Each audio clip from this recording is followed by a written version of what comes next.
వాక్యాన్ని నమ్మని వారలారా. హల్లెలూయా. ఈ శిష్యులు ఆ మాటలు ఎట్లా తీసుకోవాలి చెప్పండి?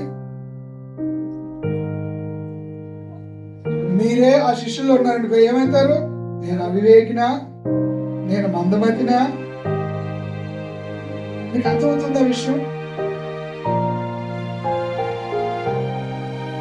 యేసయ్య వాళ్ళతో ప్రత్యక్షమయ్యి వాళ్ళతో మాట్లాడి వాళ్ళతో వివరంగా చెప్తూ వస్తున్నాడు. వాళ్ళ ఆలోచనలన్నీ ఒకలాగుంటే గద్దిస్తున్నాడు. అవివేకులారా, ఫేస్ టు ఫేస్.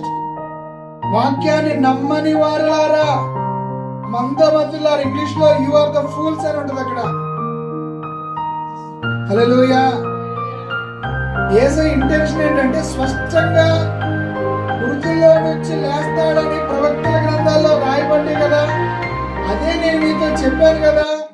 ఎర్రి వాళ్ళలాగా ఎర్రి ఆలోచన చేస్తున్నారేంటి అనే ఉద్దేశంతో యేసయ్య వాళ్ళతో మాట్లాడుతున్నారు.